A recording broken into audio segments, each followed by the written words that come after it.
中風係香港嘅第3號殺手病，每年接近2萬人中風，每日約有10個人因為中風而死亡。最令人擔心嘅係，中風有年輕化嘅趨勢，絕對唔可以掉以輕心。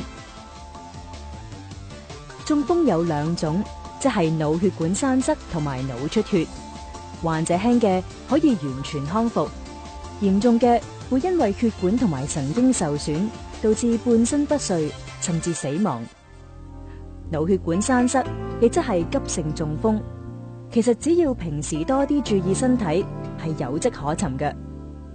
中風有5大徵兆：身體局部或者係半邊身感到麻痹、刺痛、失去知覺、口齒不清、說話模糊、理解力出現問題、突然出現視力問題、失去平衡或者係跌倒、突發嘅劇烈頭痛，呢啲都可能係中風嘅先兆。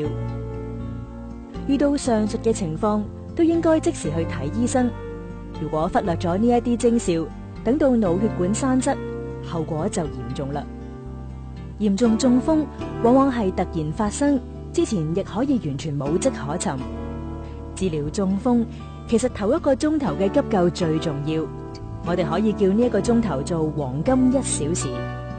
喺呢一段時間，如果病者治理得宜，即使病情嚴重，死亡率亦會低過20%。病情輕微嘅更可能有100%嘅痊癒機會。所以萬一喺你身邊親友突然不幸中風，喺呢個性命攸關嘅1個鐘頭之內，一定要謹記避免出現以下嘅情況。做咩啊？你做咩事啊？冇嘢嘛？你唔好嚇我啊！冇嘢嚇，你請下啦！你點啊？你見點啊？啊？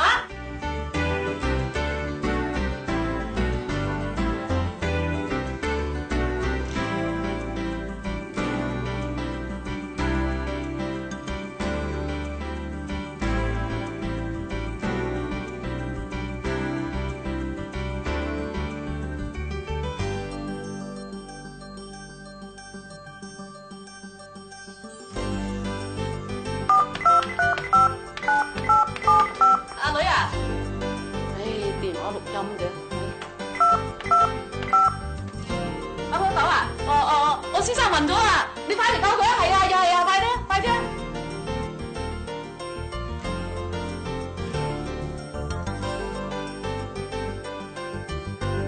哎呀，哇，整親腰骨添！錯誤嘅急救處理，後果可以好嚴重。而家不如就等我哋用少少時間嚟諗一諗，剛才處理中風有邊6個錯誤嘅地方啊？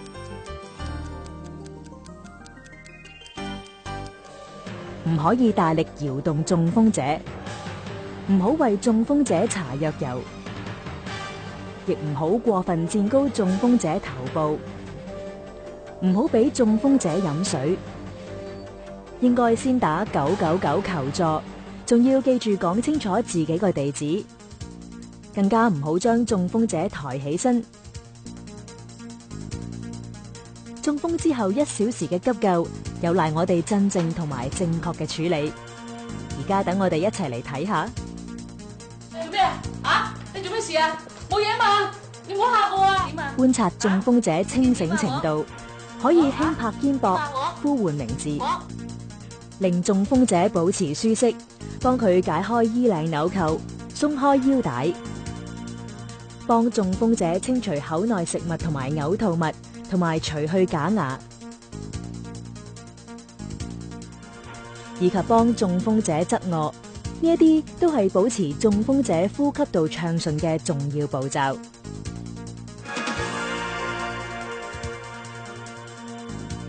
仲要幫中風者保持體溫。第一時間打999，講出病者情況、屋企地址同埋電話，仲要等對方重複讀出你嘅地址同埋電話號碼先至收線。你再重複一次我地址同埋電話俾我聽下。係。然後先至再打電話通知家人。阿女啊，你老豆暈咗啊！記住要執齊入院要用嘅物資同埋證件。喺救護車嚟到之前，檢查好屋企嘅爐火等等，確保家居安全。中風後嘅1個鐘頭施救得宜，中風者嘅死亡率可以大大減低，情況輕微嘅仲可以完全痊癒出院。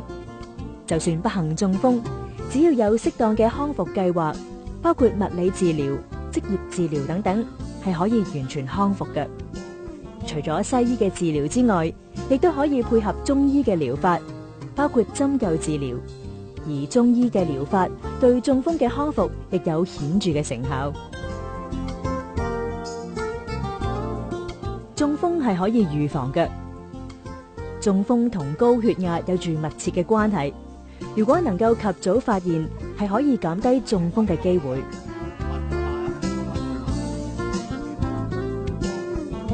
血壓係心臟將血液泵入血管嘅壓力。心臟收縮嘅時候，血液由心臟流向血管，呢一個壓力叫做收縮壓。心臟舒張嘅時候，血液由血管流入心臟，呢一個壓力叫做舒張壓。世界衛生組織釐定嘅標準係收縮壓140同埋舒張壓90。假如血壓持續咁高於界限，就係高血壓。中風最常見嘅徵兆係高血壓，超過70%嘅中風患者喺中風之前都有高血壓，不過患者未必知道，所以定期量度血壓就能夠有效監察血壓嘅情況。量血壓只需要簡單嘅技巧，自己喺屋企一樣可以做得到。常用嘅血壓計有手臂式同埋手腕式兩種，操作都好方便，但係喺使用嘅時候，先要了解正確嘅使用方法。使用手臂式血壓計，首先解鬆同埋捲高衫袖，將血壓計臂帶穿喺手踭上端，距離手踭1寸，臂帶喉管向上，千祈唔好放錯臂帶嘅位置。然後就可以開啟血壓計電源，血壓計出現讀數，等停頓之後將數字記錄落嚟。手腕式血壓計使用嘅時候，同樣要了解正確嘅使用方法。首先要除去手腕上嘅飾物，扣上腕帶，綁上腕帶嘅位置要同心臟同一水平，例如可以將手橫放胸前，千祈唔好將手垂直。然後就可以開啟血壓計電源，血壓計出現讀數，等停頓之後將數字記錄落嚟。量度血壓嘅一啲其他常犯錯誤仲包括：量度之前要注意唔好着過量嘅衣服，避免運動之後量度血壓，交疊雙腳，有時量左手，有時量右手，或者係連續多次量度血壓。邊量度邊移動身體，或者係不停說話。最緊要記住，定期量度血壓可以大大減低中風嘅機會。正確量度血壓，關注自己，關懷身邊人。